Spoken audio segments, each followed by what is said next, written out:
آج آپ کو وہ واقعہ سنانا ہے جس کو خود قرآن مجید فرقان حمید نے قرآن پاک کا بہترین واقعہ قرار دیا، احسن القصص کہا۔ سبحان اللہ، یعنی قرآن کا سب سے بہترین قصہ۔ اور یہ کیوں کہا گیا؟ یہ واقعہ ہے حضرت یوسف علیہ الصلوۃ والسلام کا۔ اس واقعے میں اتنے اپ اینڈ ڈاؤنز ہیں، اس واقعے میں اتنے پیچ و خم ہیں، اتنے عروج و زوال ہیں جو کہیں اور نظر نہیں آتے۔ واقعی جیسے جیسے آپ سنتے جائیں گے آپ بھی ایسا آپ کو فیل ہوگا کہ آپ بھی اس واقعے میں کھوتے چلے جا رہے ہیں، آپ بھی اس واقعے کے اندر انوالو ہو جائیں گے۔ جناب آج بات کرنی ہے حضرت یوسف علیہ الصلوۃ والسلام کی۔ حضرت یوسف علیہ الصلوۃ والسلام نے بچپن میں ایک خواب دیکھا تھا اور اس خواب کا ذکر اپنے والد سے کیا۔ اس سے پہلے کہ میں اس واقعے کو لے کر آگے چلوں، آئیے قرآن پاک کی سورہ یوسف کی ان چند آیتوں کی تلاوت سنتے ہیں جس میں ہمارے رب عز و جل نے حضرت یوسف علیہ الصلوۃ والسلام کے اس واقعے کو کمال انداز میں بیان کیا ہے۔ توجہ کے ساتھ تلاوت سنیے اور ترجمہ سنیے۔ اذ قال يوسف لأبيه يا أبت إني رأيت 11 كوكبا والشمس والقمر رأيتهم لي ساجدين قال يا بني لا تقصص رؤياك على إخوتك فيكيدوا لك كيدا إن الشيطان للإنسان عدو مبين۔ یاد کرو جب یوسف نے اپنے باپ سے کہا، اے میرے باپ، میں نے 11 تارے اور سورج اور چاند دیکھے، انہیں اپنے لیے سجدہ کرتے دیکھا۔ کہا اے میرے بچے، اپنا خواب اپنے بھائیوں سے نہ کہنا، وہ تیرے ساتھ کوئی چال چلیں گے، بے شک شیطان آدمی کا کھلا دشمن ہے۔ وَكَذَلِكَ يَجْتَبِيكَ رَبُّكَ وَيُعَلِّمُكَ مِن تَأْوِيلِ الْأَحَادِيثِ وَيُتِمُّ نِعْمَتَهُ عَلَيْكَ وَعَلَى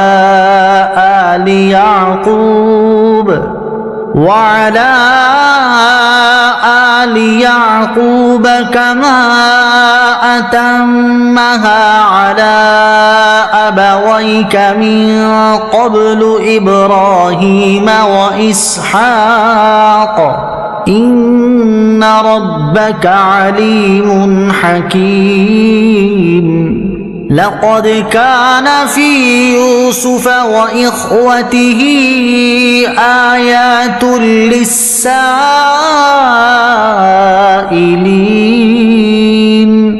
اور اسی طرح تجھے تیرا رب چن لے گا اور تجھے باتوں کا انجام نکالنا سکھائے گا اور تجھ پر اپنی نعمت پوری کرے گا اور یعقوب کے گھر والوں پر جس طرح تیرے پہلے دونوں باپ دادا ابراہیم اور اسحاق پر پوری کی۔ بے شک تیرا رب علم و حکمت والا ہے۔ بے شک یوسف اور اس کے بھائیوں میں پوچھنے والوں کے لیے نشانیاں ہیں۔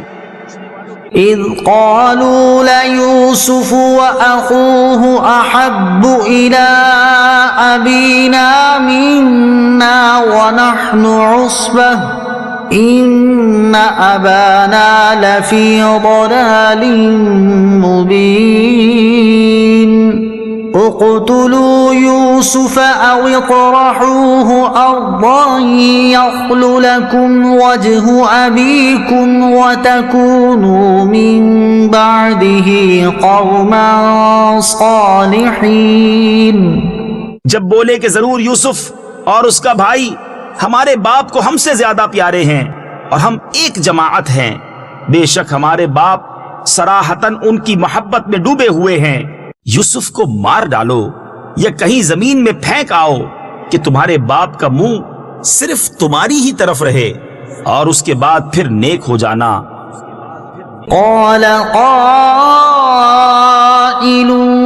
منهم لا تقتلوا يوسف وألقوه في غيابة الجب يلتقطه بعض السيارة إن كنتم فاعلين قالوا يا أبانا ما لك لا تأمنا على يوسف وإنا له لناصحون ان میں ایک کہنے والا بولا یوسف کو مارو نہیں اور اسے اندھے کنویں میں ڈال دو کہ کوئی چلتا اسے آ کر لے جائے اگر تمہیں کرنا ہے۔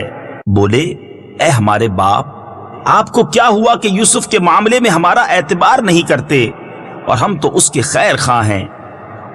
أرسله معنا غدا يرتع ويلعب وإنا له لحافظون قال إني ليحزنني أن تذهبوا به وأخاف أن يأكله الذئب وأنتم عنه غافلون۔ کل اسے ہمارے ساتھ بھیج دیجئے کہ میوے کھائے اور کھیلے، اور بے شک ہم اس کے نگہبان ہیں۔ بولا بے شک مجھے رنج دے گا کہ تم اسے لے جاؤ، اور ڈرتا ہوں کہ اسے بھیڑیا کھا لے اور تم اس سے بے خبر رہو۔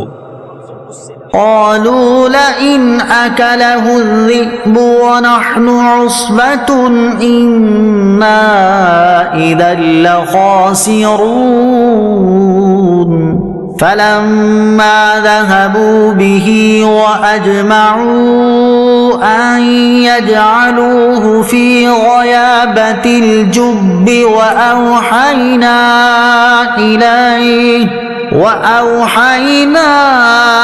إليه لتنبئنهم بأمرهم هذا وهم لا يشعرون۔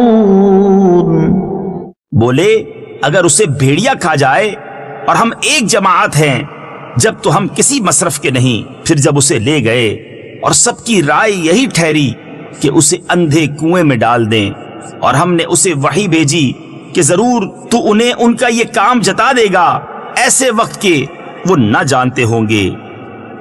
وَجَاءُوا أَبَاهُمْ عِشَاءً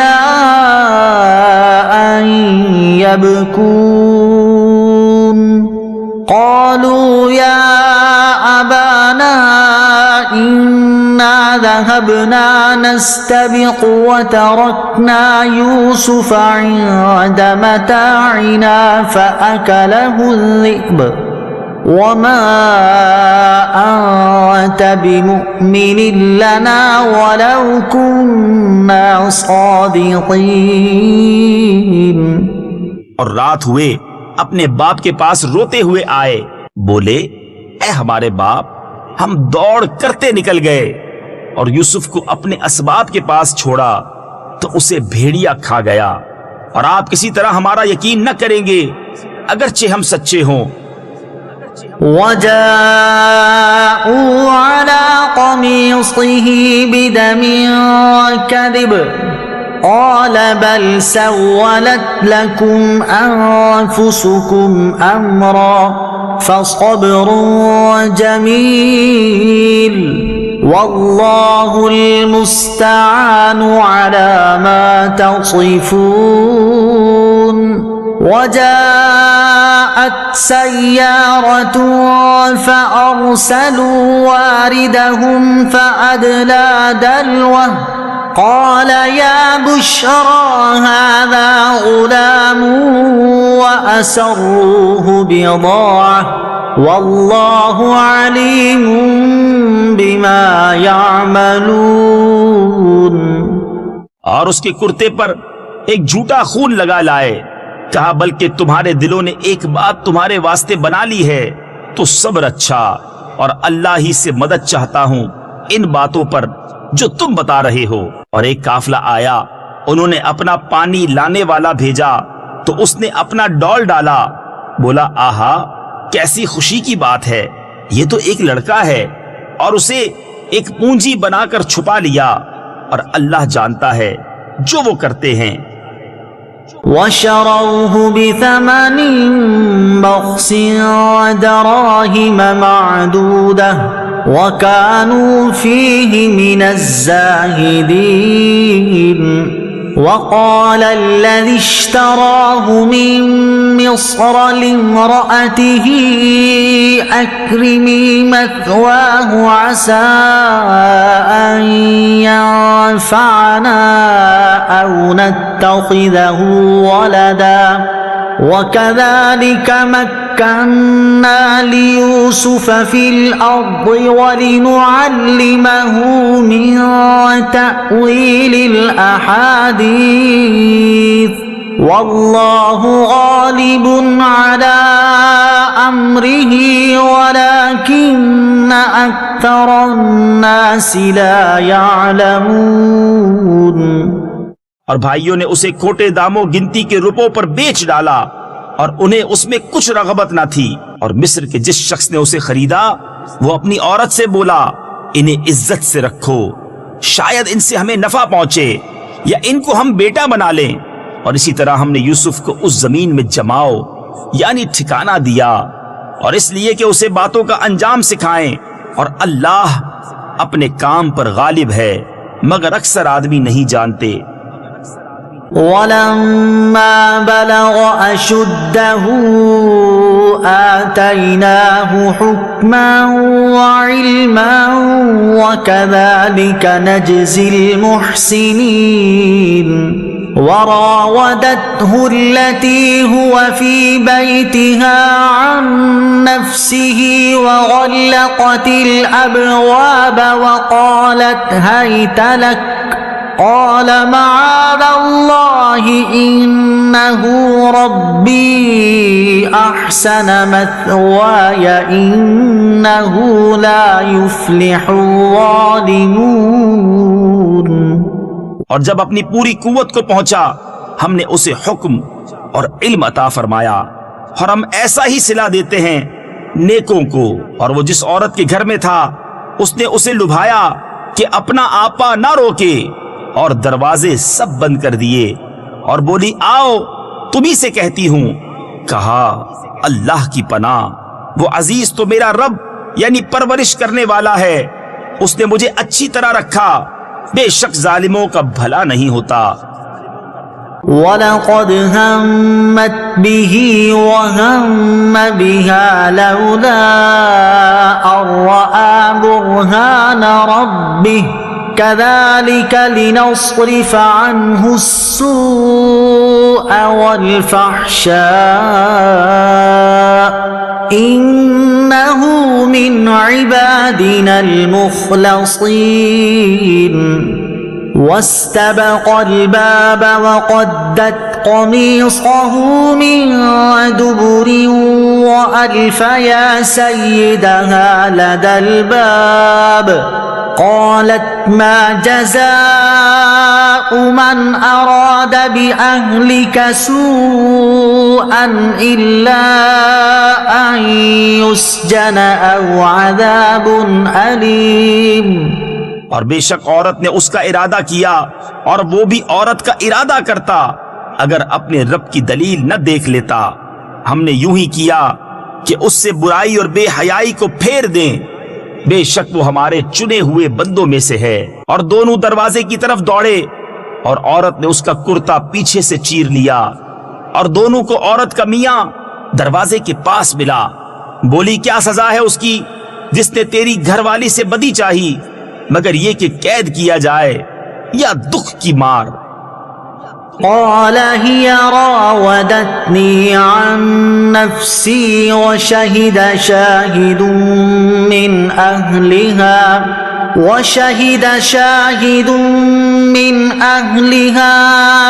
إن كان قميصه قد من قبل فصدقت وهو من الكاذبين وإن كان قميصه قد من دبر فكذبت وهو من الصادقين۔ کہا اس نے مجھ کو لبھایا کہ میں اپنی حفاظت نہ کروں، اور عورت کے گھر والوں میں سے ایک گواہ نے گواہی دی کہ اگر ان کا کرتا آگے سے چرا ہے تو عورت سچی ہے، اور انہوں نے غلط کہا، اور اگر ان کا کرتا پیچھے سے چاک ہوا تو عورت جھوٹی ہے اور یہ سچے۔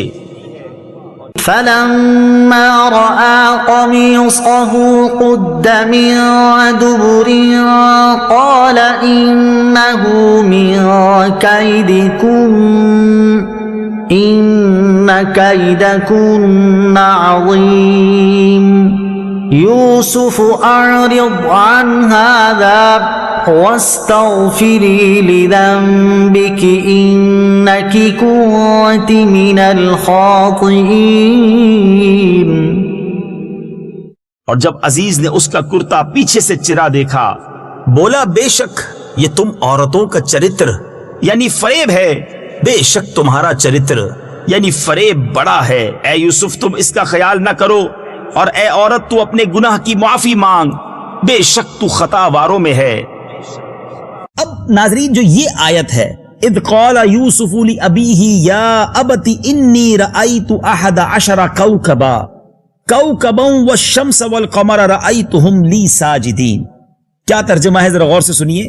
یاد کرو جب یوسف نے اپنے باپ سے کہا اے میرے باپ میں نے 11 ستاروں اور سورج اور چاند کو دیکھا، میں نے انہیں اپنے لیے سجدہ کرتے ہوئے دیکھا۔ حضرت یوسف علیہ السلام کے والد اللہ کے نبی حضرت یعقوب علیہ السلام تھے۔ انہوں نے کہا کہ بیٹا اس خواب کو اپنے بھائیوں کو بیان نہ کرنا ورنہ تمہارے بھائی حسد کرنے لگ جائیں گے، کہیں تمہیں نقصان نہ پہنچا دے۔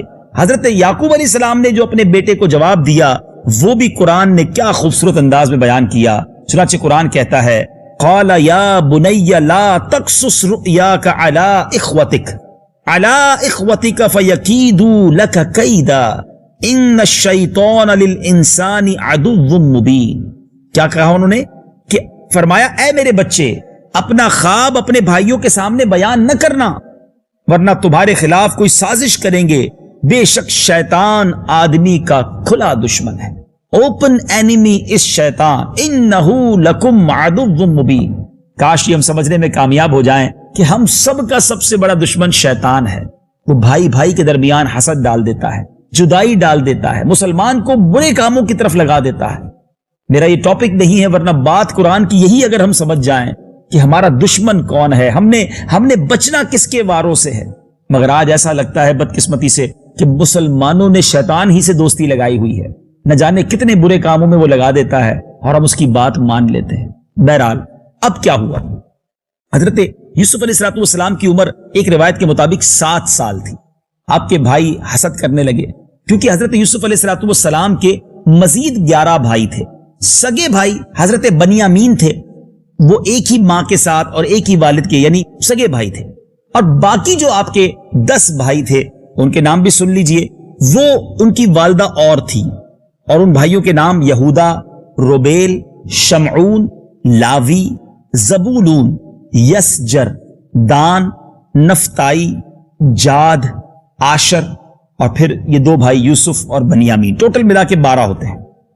اب حضرت یوسف علیہ السلام کی بچپن ہی سے چہرے سے نور نکلتا تھا، پیشانی پر نور نبوت چمکتا تھا، آپ کے والد آپ سے بڑی محبت کرتے تھے، تو اب بھائیوں نے سوچا کہ ایسا کرتے ہیں کہ ان کو والد صاحب سے دور لے جاتے ہیں اور کہیں دور پھینک آتے ہیں تاکہ یہ جو والد کی محبت ان کی طرف زیادہ ہے وہ ہمیں مل جائے۔ اس حسد کے مارے والد صاحب سے اجازت لی کہ ہمیں یوسف کو باہر لے جانے دیا جائے، والد صاحب نے اجازت نہ دی، انہوں نے بڑی ضد کی کہ ہم ٹیک کیئر کریں گے، خیال کریں گے، تکلیف نہیں پہنچائیں گے، بالآخر والد صاحب نے اجازت دے دی۔ حضرت یوسف علیہ السلام کو وہ لے کر گئے اور ان بھائیوں نے حسد کے مارے اپنے بھائی حضرت یوسف علیہ السلام کو جن کی عمر ابھی 7 سال ہے ایک گہرے کنویں میں پھینک دیا، مگر اللہ کو کچھ اور منظور تھا۔ جبریل امین کو حکم ہوا، اپنے پروں کو بچھا کر انہوں نے حضرت یوسف علیہ السلام کو کنویں میں گرنے سے بچا لیا، اس کنویں میں ایک پتھر تھا وہیں بٹھا دیا، اور حضرت یوسف علیہ السلام پر اللہ تعالیٰ نے ایک ایسا یوں سمجھیے کہ کرم فرمایا کہ اس چھوٹی عمر میں بھی آپ کے دل سے خوف دور ہو گیا، آپ وہاں گھبرائے نہیں۔ اور ان ظالموں نے کیا کیا کہ انہوں نے حضرت یوسف علیہ السلام کے لباس پر جس کو نقلی خون کہیں یا کسی جانور کا خون لگایا اور روتے ہوئے اپنے والد کے پاس آئے کہ بابا جان حضرت یوسف علیہ السلام کو تو بھیڑیا کھا گیا ہے، اور آپ کا کرتا دکھایا جس میں خون لگا ہوا تھا۔ حضرت یعقوب علیہ السلام نے جب کرتا اٹھایا تو انہوں نے غلطی یہ کی تھی کہ اس کرتے کو پھاڑ نہ سکے، بالکل صحیح سلامت کرتا تھا۔ حضرت یعقوب علیہ السلام بڑے جہاندیدہ تھے، آپ نے فرمایا کمال کا بھیڑیا تھا، میرے بیٹے کو تو کھا گیا مگر کرتا صحیح سلامت ہے۔ بہرحال آپ روتے رہے، صبر کرتے رہے، حضرت یوسف کو یاد کرتے رہے۔ اب کیا ہوا ناظرین، اس پورے واقعے میں بہت سارے پیچ و خم ہیں، حضرت یوسف علیہ السلام اسی کنویں میں تھے کہ اب ان کے بھائی جو تھے جنہوں نے کنویں میں ڈالا تھا وہ روز آ کے کنویں میں دیکھتے بھی تھے کہ کہیں وہ باہر تو نہیں نکل آئے. اب اللہ کی کرنی ایسی ہوئی کہ ایک قافلہ مصر کی طرف جا رہا تھا. اس قافلے والوں کو پانی کی ضرورت محسوس ہوئی. اس کنویں میں انہوں نے ڈول ڈالا. جیسے ہی ڈول ڈالا حضرت یوسف علیہ السلام نے اس ڈول کو پکڑ لیا. پانی باہر کھینچا گیا تو پانی بھی آیا اور ایک خوبصورت ینگ نوجوان سمجھیے ایک خوبصورت بچہ بھی باہر آیا. دیکھ کر لوگ حیران ہو گئے کہ اللہ نے کتنا خوبصورت حضرت یوسف علیہ السلام کو بنایا تھا. ابھی باتیں ہی ہو رہی تھی کہ بھائی آ گئے. انہوں نے دیکھا کہ یہ تو کنویں سے باہر آ گئے. تو ان قافلے والوں سے انہوں نے کیا کہا کہ یہ ہمارا ایک غلام ہے اور ہم اسے بیچنا چاہتے ہیں. آپ کو بڑے سستے داموں دے دیں گے مگر شرط یہ ہے کہ آپ ان کو بہت دور لے جائیں, واپس نہ آ سکے. وہ لوگ ویسے ہی مصر جا رہے تھے. کنعان سے مصر بہت دور تھا. 20 درہم میں یہ سودا ہو گیا ناظرین. اونلی 20 درہمز اپنے بھائی کو بیچ دیا گیا. حسد انسان کو کہاں تک لے جا سکتا ہے, کاش ہم یہ سمجھنے میں کامیاب ہو جائیں. بہرحال یہ قافلہ مصر پہنچا. حضرت یوسف علیہ السلام کو مصر کے بازار میں غلاموں کی طرح فروخت کرنے کے لیے لایا گیا. اور اب عزیز مصر جو کنگ آف ایجپٹ تھا, جب وہ اس بازار میں آیا, ایک بہت پیارا بہت خوبصورت بچہ اسے نظر آیا. بہت اچھے داموں میں وہ خرید لیا. اپنی زوجہ زلیخا کے پاس حضرت یوسف علیہ السلام کو دیا کہ یہ گھر میں خدمت کریں گے, کام کاج کریں گے. حضرت یوسف علیہ السلام کی جب عمر تھوڑی زیادہ ہوئی, اللہ نے اتنا حسین آپ کو بنایا تھا. سبحان اللہ. یاد رہے کہ اس وقت کائنات میں آپ سے زیادہ حسین کوئی اور نہ تھا, مگر یہ بھی یاد رہے کہ اللہ نے اپنے حبیب علیہ السلام کو, ہم سب کے آقا و مولا صلی اللہ تعالی علیہ وسلم کو حضرت یوسف علیہ السلام سے بھی زیادہ حسین بنایا. بلکہ علماء لکھتے ہیں حضرت یوسف کا حسن میرے آقا کے کل حسن کا جز تھا. سیدی امام حسن رضا خان صاحب کمال کی بات لکھتے ہیں نا, ایسا تجھے خالق نے طرح دار بنایا. یا رسول اللہ صلی اللہ تعالی علیہ وسلم, ایسا تجھے خالق نے طرح دار بنایا, یوسف کو تیرا طالب دیدار بنایا. کونین بنائے گئے سرکار کی خاطر, کونین کی خاطر تمہیں سرکار بنایا. تو بہرحال حضرت یوسف علیہ السلام اب جب آپ کی خوبصورتی کے چرچے ہوئے تو زلیخا جو عزیز مصر کی زوجہ تھی وہ آپ کے عشق میں گرفتار ہو گئی, ایک غلام کے عشق میں گرفتار ہو گئی. زلیخا کی دوستوں نے کہا, اس کی سہیلیوں نے کہا کہ تم ایک غلام پر عاشق ہو گئی ہو. تو زلیخا نے کہا کہ ایک بار میرے گھر آنا. سب کے ہاتھ میں کچھ فروٹ دیے گئے اور ہاتھ میں چھری دی گئی. حضرت یوسف علیہ السلام کو سامنے سے گزارا گیا. آپ نے اپنی سہیلیوں سے کہا کہ ان کو دیکھتے بھی جاؤ اور اپنے اس فروٹ کو, اپنے اس پھل کو کاٹو. ان عورتوں نے پھل بھی کاٹ لیے اور وارفتگی کے عالم میں اپنے ہاتھوں کو بھی کاٹ لیا. اللہ نے ایسا حسن حضرت یوسف علیہ السلام کو عطا کیا تھا. لیکن بہرحال اب یہاں ایک اور موڑ آتا ہے. زلیخا نے حضرت یوسف علیہ السلام کو غلط کام پر مجبور کیا. حضرت یوسف علیہ السلام نے انکار کیا, فرمایا میں اللہ سے ڈرتا ہوں, میں یہ کام نہیں کر سکتا. اب زلیخا آگے بڑھتی ہے اور آپ پیچھے بھاگتے ہیں. زلیخا نے آپ کو پکڑنے کی کوشش کی, اس میں آپ کا کرتا جو ہے پیچھے سے پھٹ جاتا ہے. اور اسی کشمکش میں عزیز مصر جو ہے, کنگڈم کا جو کنگ ہے, وہ کمرے میں داخل ہوتا ہے اور تعجب سے دیکھتا ہے کہ یہ کیا ہو رہا ہے. اپنی زوجہ سے پوچھا کیا معاملہ ہے. اب زلیخا نے کہا کہ یہ میرے ساتھ غلط کام کا ارادہ رکھتے تھے. حضرت یوسف علیہ السلام کے پاس کوئی گواہ نہ تھا اپنی بے گناہی پیش کرنے کا, مگر اللہ تعالیٰ نے کیا کمال کا انتظام فرمایا. یہ ساری باتیں قرآن میں موجود ہیں. اس کمرے کے اندر ایک 4 ماہ کا بچہ جھولے میں لیٹا تھا. اللہ نے اسے قوت گویائی عطا کی اور اس نے عزیز مصر سے کہا کہ یہ دیکھ لو, اگر کرتا پیچھے سے پھٹا ہے تو حضرت یوسف بے گناہ ہیں, آگے سے پھٹا ہے تو پھر سمجھ لو زلیخا بے گناہ ہے. اب ایسا ہی ہوا, جب چیک کیا گیا تو حضرت یوسف علیہ السلام کا کرتا پیچھے سے پھٹا ہوا تھا. یہ طے تو ہو گیا کہ حضرت یوسف علیہ السلام بے گناہ ہیں, مگر اس کے باوجود کسی سازش کے تحت آپ کو جیل بھیج دیا گیا. ایک وقت غلام بھی بنے, کنویں میں بھی ڈالا گیا اور اب جیل میں ڈال دیا گیا. ناظرین اب کیا ہوا, اس جیل میں بادشاہ کے 2 اور قریبی ساتھی کسی وجہ سے پہنچے, انہیں بھی قید ہو گئی. حضرت یوسف علیہ السلام کو بڑا کلوزلی انہوں نے دیکھا, قریب سے دیکھا, کچھ خواب دیکھے تھے, اس کی تعبیر پوچھی. حضرت یوسف نے تعبیر بھی پوری بتا دی. تو اب یہ لوگ جب رہا ہو کر بادشاہ کے دربار میں واپس پہنچ گئے, اب بادشاہ نے ایک خواب دیکھا اور بڑا عجیب و غریب خواب دیکھا. بادشاہ نے دیکھا کہ 7 فربا موٹی تازی گائیں ہیں اور 7 دبلی پتلی گایوں کو وہ گائیں کھا رہی ہیں. وہ موٹی گائیں